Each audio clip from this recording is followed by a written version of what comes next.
Here's something that genuinely stops people when they hear it for the first time.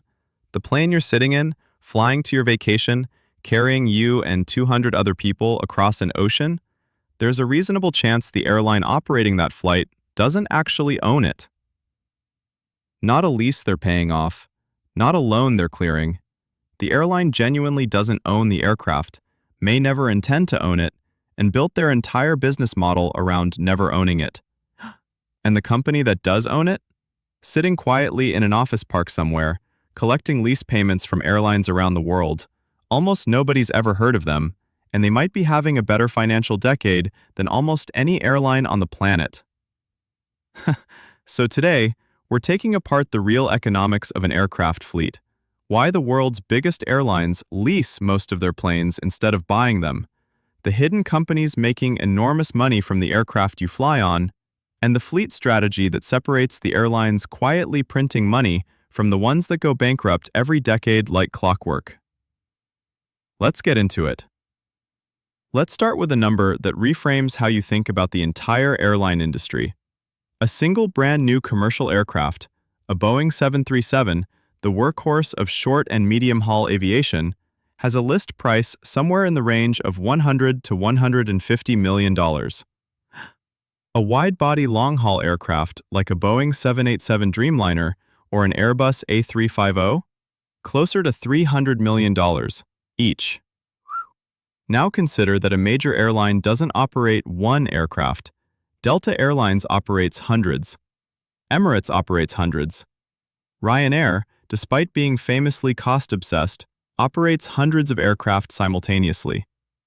The capital required to purchase an entire operating fleet outright would be staggering, in some cases, tens of billions of dollars. More than most airlines could ever raise or justify borrowing at once. So what do they do instead? The same thing most people do when they can't afford to buy something outright. They rent it. Here's where the story gets genuinely interesting. Aircraft leasing is an enormous, sophisticated, largely invisible industry sitting directly underneath the visible airline industry most passengers interact with every day. Companies called aircraft lessors, AerCap, Air Lease Corporation, SMBC Aviation Capital, buy aircraft directly from manufacturers like Boeing and Airbus, often in bulk orders that give them negotiating power individual airlines can't match. Then they lease those aircraft out to airlines around the world, collecting monthly lease payments, sometimes for 10, 15, 20 years at a time. AerCap alone, the world's largest aircraft lessor, owns and manages a fleet of thousands of aircraft, making it, by sheer number of planes, one of the largest aviation companies on Earth. Almost nobody who isn't in the industry has ever heard of them. Think about the business model for a second. You buy an asset, an aircraft, that has a working life of 20 to 30 years. You lease it to an airline for a decade. Collect steady, contracted lease payments the entire time. At the end of the lease, you get the aircraft back, re-lease it to a different airline, potentially in a different part of the world where that aircraft type is still in demand. Repeat indefinitely. It's essentially a real estate investment trust, but instead of buildings, the assets are aircraft. And just like prime real estate, well-maintained aircraft in the right configuration hold value and generate income across multiple decades and multiple tenants. Now let's look at this from the airline side, because the decision to lease rather than own isn't just about not having enough cash. It's actually a sophisticated strategic choice, even for airlines that could afford to buy. Flexibility is the first reason. The airline industry is one of the most volatile, cyclical businesses that exists. Demand collapses overnight in a pandemic. Fuel prices double in a geopolitical crisis. A recession hits and business travel disappears. An airline that owns its fleet outright is now sitting on billions of dollars of depreciating assets it can't easily get rid of, still paying maintenance costs on aircraft it doesn't need to fly right now. An airline operating on leases has a fundamentally different problem.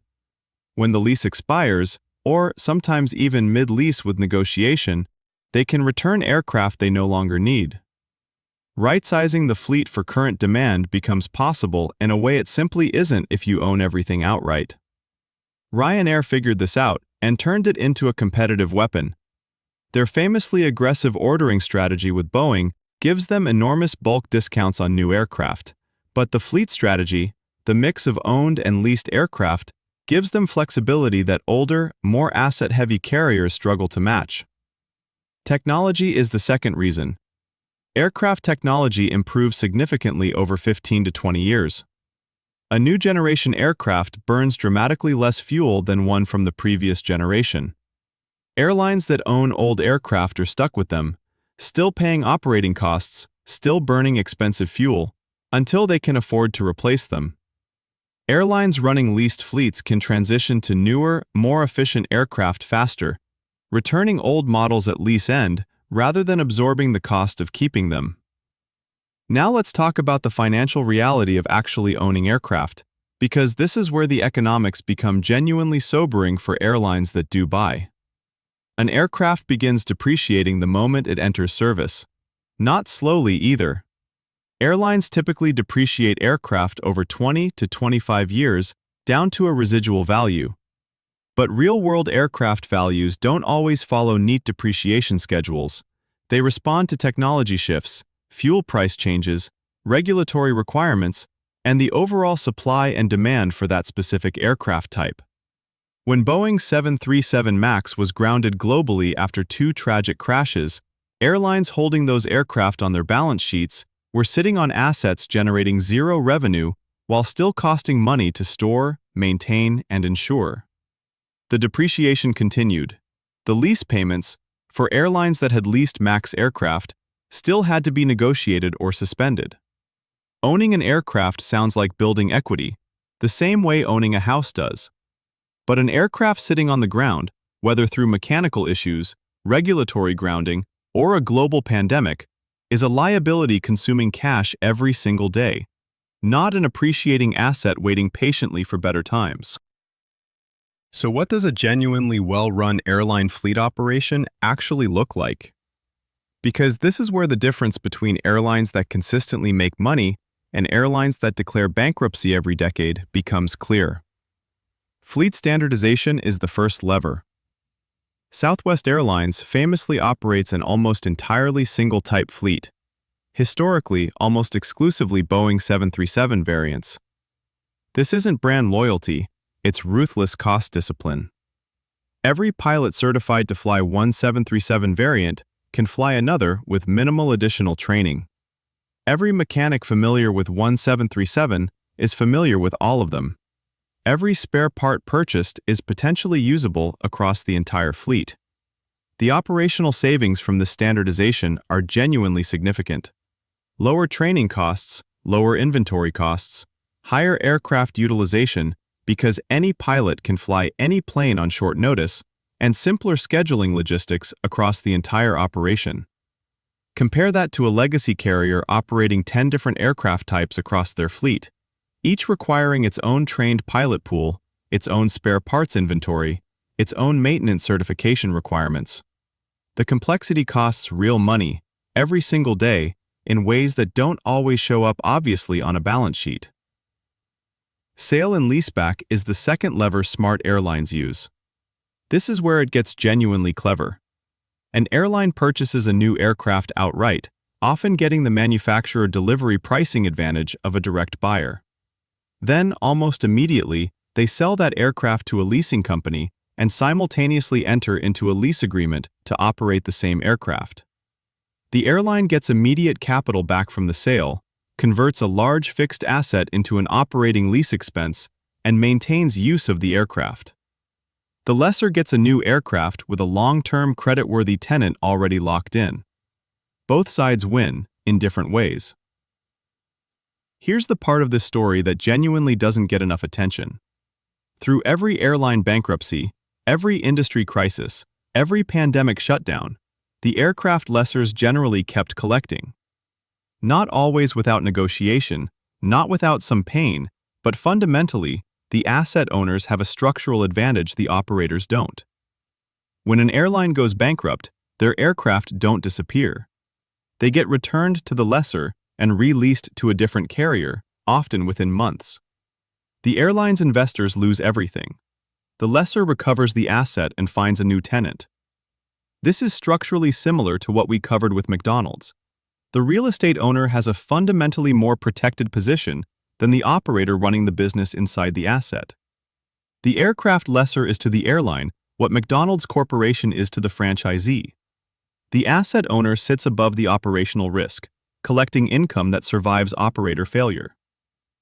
Over the last 2 decades, the major aircraft lessors have quietly built some of the most resilient business models in the entire aviation ecosystem.